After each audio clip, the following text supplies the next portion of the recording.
बिस्मिल्लाहिर्रहमानिर्रहीम। अस्सलाम वालेकुम dear students, welcome to Muzaffar online academy. Students, आज हम चैप्टर नंबर 9 स्टार्ट करेंगे, that is about the transport. अच्छा, ट्रांसपोर्ट को सबसे पहले डिफ़ाइन कर लेते हैं कि ट्रांसपोर्ट क्या होता है। ट्रांसपोर्टेशन या ट्रांसपोर्ट यानी ऐसी जो है ऐसा प्रोसेस जिसमें हमारी बॉडी में क्या होता है कि सारे जो भी मटेरियल होते हैं वो एक जगह से दूसरी जगह पे क्या हो जाते हैं, ट्रांसफ़र हो जाते हैं। जैसे कि फूड जो है वो लीफ में बनता है तो उसको पूरी बॉडी में ट्रांसपोर्ट होना है। इसी तरह से अगर जो है ऑक्सीजन है तो वो हमारे ब्लड में जाती है तो ब्लड उसको पूरा जो है वो बॉडी में जो भेजता है, ठीक है। तो ट्रांसपोर्ट का मतलब ये हुआ कि हम एक बॉडी में चीज़ों का तबादला कहाँ से कहाँ जाना है, जहाँ पर जिसकी ज़रूरत है वहाँ पर उसको भेजना, ठीक है। तो अभी हम जो है हमारे बुक में जो है वो प्लांट्स और एनिमल्स के बारे में है। तो सबसे पहले मैं ट्रांसपोर्ट इन ह्यूमन स्टार्ट कर रही हूँ। प्लांट में हम बाद में देख लेंगे कि उसमें जो इम्पोर्टेंट टॉपिक होंगे वो कर लेंगे ताकि हमारा टाइम बच जाए। और दूसरी बात ये कि ह्यूमन में जो ट्रांसपोर्ट होती है उसमें हम हमारा पूरा एक ऑर्गन सिस्टम होता है, ठीक है। तो ये बहुत ज़्यादा इंपॉर्टेंट है, इसमें से एमसीक्यूज भी आता है। तो पहले मैंने ये वाले टॉपिक्स जो हैं वो स्टार्ट कर दिए हैं।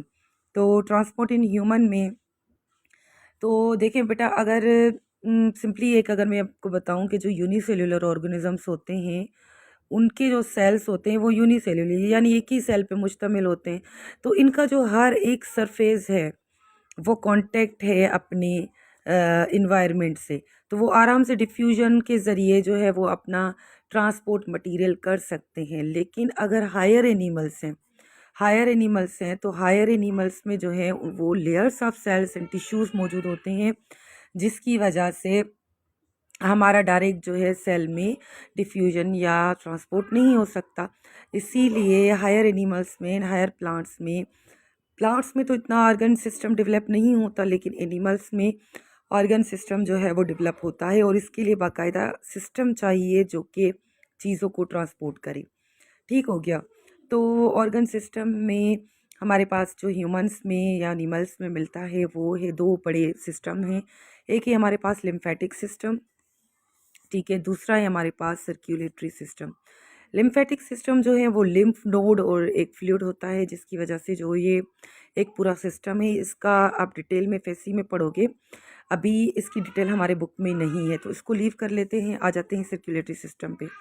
सर्कुलेटरी सिस्टम में आपको पता है कि सर्कुलेटरी सिस्टम कैसा सिस्टम है, ऐसा सिस्टम जिसमें हमारी बॉडी में जो है वो काफ़ी सारे कंपोनेंट्स जो हैं उनकी एक जगह से दूसरी जगह ट्रांसपोर्ट करना, एक जगह से दूसरी जगह भेजना, ठीक है।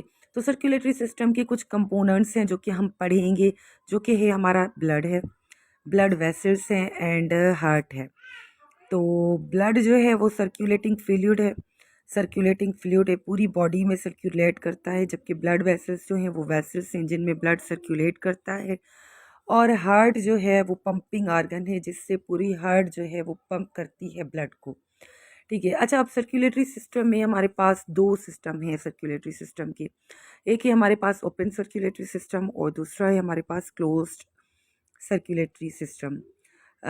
ओपन सर्कुलेटरी सिस्टम को अगर हम देखें तो इसमें जो ब्लड वेसल्स हैं वो ओपन होती हैं, यानी ब्लड जो है वो ब्लड वेसल्स जो ब्लड आता है वो ऑर्गन्स के ऊपर जो है बाहर इर्द गिर्द जो है वो ब्लड मौजूद होता है, ठीक है। यानी ब्लड जो है ब्लड वेसल्स में ट्रेवल नहीं करता, पूरे ऑर्गन्स जो हैं वो ब्लड से भरे हुए होते हैं, जिससे हम कहते हैं कि ऑर्गन जो है वो बाथ लेते हैं, यानी खून में नहाते हैं, बाथ विथ ऑर्गन, ठीक है। तो ये ज़्यादातर किस में होगा, अर्थ्रोपोड्स में, ठीक है, अर्थ्रोपोड्स में, मोलस्कस में, ठीक है।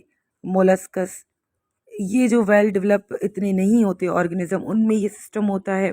आपके कीड़े मकोड़े हो गए, काकरोच वगैरह हो गया, उसमें आपका ओपन सर्कुलेटरी सिस्टम आ जाता है, ठीक है।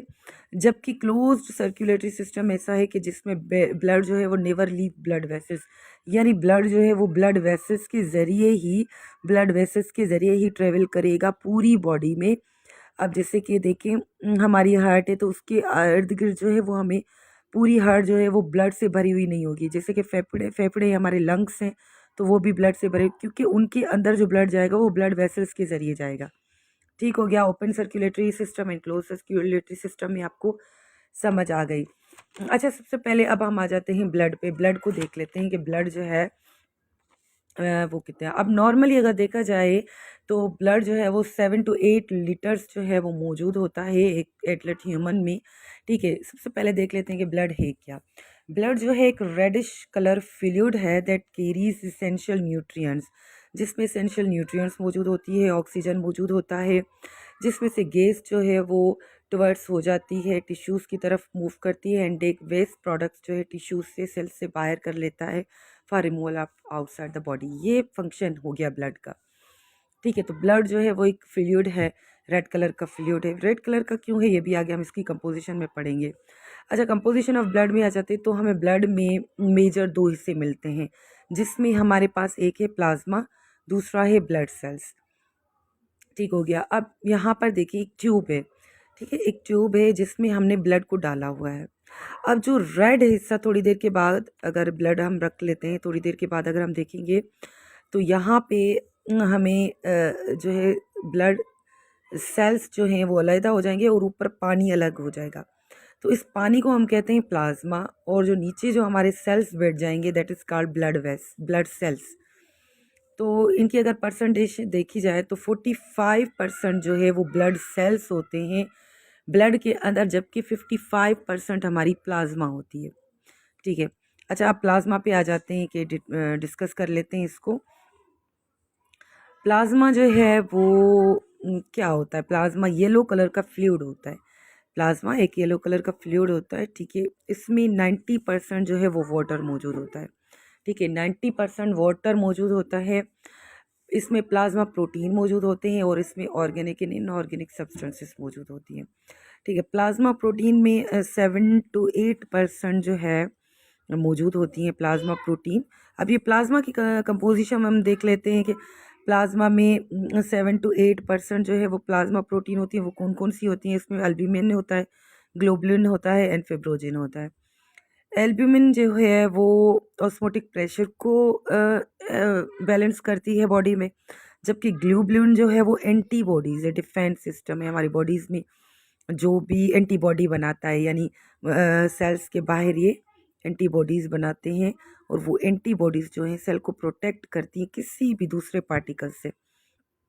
फिब्रोजिन जो है वो ब्लड को क्लॉट करता है, यानी ब्लड, अब देखते हैं कोई थोड़ी इंजरी हो जाती है तो वहाँ से ब्लड बहना शुरू हो जाता है, तो थोड़ी देर के बाद जो है वो ब्लड वहाँ पर जम जाता है। ठीक है, तो इसे कहते हैं ब्लड क्लोटिंग। तो फिब्रोजिन जो है वो ब्लड क्लोट की हेल्प करता है। ऑर्गेनिक एंड इनऑर्गेनिक में हमारे पास अमाइनो एसिड, हार्मोन, ग्लूकोज और एंजाइम्स मौजूद होते हैं, जबकि इनऑर्गेनिक में आपके कार्बोनेट्स, फॉस्फेट और जो है आपके कैल्शियम, सोडियम एंड पोटाशियम मौजूद होती हैं। ठीक है। अच्छा, ये जो है it is 45% of the blood.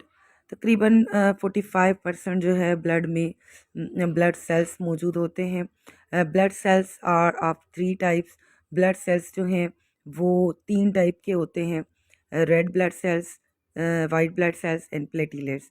Red blood cells जो हैं जो क्या करते हैं, बॉडी में ट्रांसपोर्ट करते हैं ऑक्सीजन को, जबकि हमारे WBC यानी वाइट ब्लड सेल्स जो हैं वो डिफेंस मैकेनिज्म है, हमारी आर्मी है।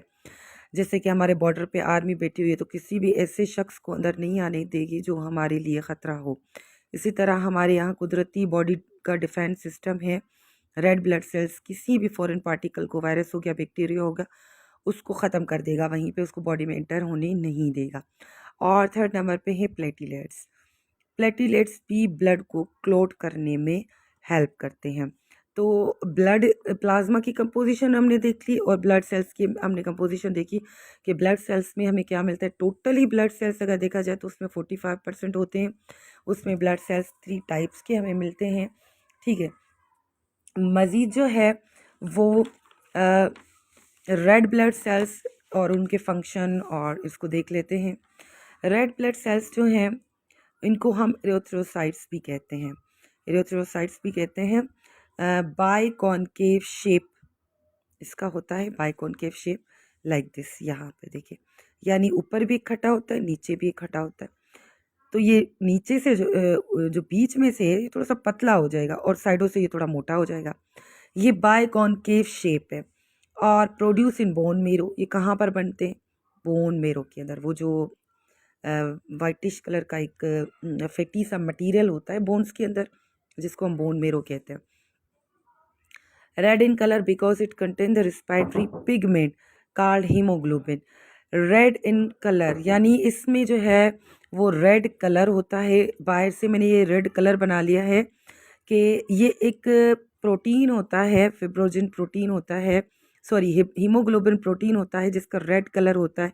ब्लड हमें सुर्ख इसलिए नज़र आता है क्योंकि उसके अंदर हीमोग्लोबिन मौजूद होता है। रेड कलर का एक पिगमेंट, रेस्पिरेटरी पिगमेंट मौजूद होता है, जो आयरन उसमें मौजूद होती है, जो ऑक्सीजन को कैप्चर करता है। इट्स अमाउंट इन एडलेट मेन, एक एडलेट मेन में इसकी अगर हम देखें परसेंटेज तो 5 मिलियन टू 6 मिलियन सिर्फ एक ड्रॉप में। वैसे तो ये 7 to 8 लीटर्स होते हैं किसी भी एडलेट में, लेकिन 5 to 6 मिलियन जो है सिर्फ एक ड्रॉप में जो है ये मौजूद होते हैं रेड ब्लड सेल्स। और it's value is high for the people living at high altitude. वो लोग जो ऊंचाई वाली जगहों पे रहते हैं उनमें ये ज़्यादा होते हैं। क्यों? क्योंकि वहाँ पर ऑक्सीजन की कमी होती है। ऑक्सीजन की कमी की वजह से वहाँ पे रेड ब्लड ज़्यादा है ताकि वो ज़्यादा ऑक्सीजन पिक करें और जो वो लोग सरवाइव कर सकें। फंक्शन देख लेते हैं आरबीसी का कि फंक्शन क्या है। ये ट्रांसपोर्ट ऑक्सीजन गैस, ये ऑक्सीजन गैस को ट्रांसपोर्ट करते हैं, ठीक है। अच्छा, एक और बात ये कि इसके अंदर न्यूक्लियस नहीं होता, यानी मैमल्स के जो भी रेड ब्लड सेल्स होते हैं उसमें न्यूक्लियस नहीं होता, ठीक है। ये बात आपने याद रखनी है। ये transport oxygen to all body tissues, सारे बॉडी टिश्यूज़ में ऑक्सीजन को ये भेजते हैं कि लाइफ स्पेन कहाँ कितनी होती है? 120 डेज़ होती है। 120 दिन के बाद ये मर जाते हैं। अच्छा, ये कहाँ जाके मरते हैं? ये स्प्लीन जो थली होती है ना, स्प्लीन, वहाँ जाके ये डाइड हो जाते हैं, मर जाते हैं। उसके बाद वाइट ब्लड सेल्स पे आ जाते हैं। वाइट ब्लड सेल्स जो हैं इसको हम ल्यूकोसाइट्स भी कहते हैं। अच्छा, ये वाले क्वेश्चन आते हैं कि रेड ब्लड सेल्स को क्या कहते हैं? एरिथ्रोसाइट्स कहते हैं। वाइट ब्लड सेल्स को क्या कहते हैं? ल्यूकोसाइट्स कहते हैं। तो इनके नाम आपको याद रखने चाहिए। अराउंड 7,000 to 800,000 मीटर, यानी 700 से 800 मिलीमीटर क्यूब ये एक ड्रॉप में मौजूद होते हैं और ये लिम्फ नोड में प्रोड्यूस होते हैं और इनकी तादाद बहुत कम होती है। रेड ब्लड सेल्स की तादाद ज़्यादा होती है, ये 700 से 800 तक होते हैं, जबकि वो मिलियंस में होते हैं, ठीक है। अच्छा, इनमें न्यूक्लियस होता है, वाइट ब्लड सेल्स में न्यूक्लियस होता है। इनका फंक्शन अगर हम देखें तो ये डिफेंस बॉडी होती है, किसी भी फॉरिन पार्टिकल्स को आने से रोकती है, जैसे कि बैक्टीरिया, वायरस हो गया, ठीक है, और वायरस और बैक्टीरिया हो गया। और फंक्शन अगर इसका देखें तो ये प्रोड्यूस करता है एंटीबॉडीज़ को, ठीक है। अब देखें फॉर एग्जांपल ये कोई हमारे पास WBC है, ठीक है, तो ये कोई माइक्रोफेज है, कोई पार्टिकल आया हुआ है, इसको क्या करेगा? ये अपने अंदर ले लेगा, यानी इनगल्फ्ड कर लेगा, उसको निगल लेगा। जैसे कि इनगल्फ्ड बैक्टीरिया, ये कोई पार्टिकल बाहर से आया, ये बैक्टीरिया है, इसको इसने क्या किया? इनगल्फ, यानी ये माइक्रोफेज हैं, खा लेते हैं, दूसरे सेल्स को खा लेते हैं, निगल लेते हैं। थर्ड आए हमारे पास प्लेटिलेट्स, इसको थ्रोम्बोसाइट्स भी कहते हैं। तकरीबन 15 लाख से 35 लाख तक इनकी जो है वो साइज़ होती है, मतलब मौजूद होते हैं ये एक ड्रॉप में। इनको हम सेल नहीं बोल सकते, नॉट सेल बट फर्गमेंट, इनको टुकड़े बोल सकते हैं कि भाई ये टुकड़े हैं सेल्स के। Help in blood clotting, blood clot में ये हेल्प करते हैं। अच्छा, एक और चीज़ है हमारे पास कि ब्लड सीरम क्या है? ब्लड सीरम, सीरम तो आपने देखा होगा कि ये फॉर एग्जांपल एक ट्यूब है, इसके अंदर ब्लड मौजूद है, ठीक है, ब्लड मौजूद है। इस ब्लड में से अगर हम फिब्रोजीन को निकाल दें तो जो बाकी लिक्विड बचेगा उसको हम सीरम कहते हैं, उसको हम सीरम कहते हैं, ठीक हो गया। कि ब्लड में से अगर हम फिब्रोजीन को निकाल लेंगे तो बाकी जो बचेगा मटेरियल हमारे पास उसको हम सीरम कहेंगे, ठीक है स्टूडेंट्स। अल्लाह हाफिज़।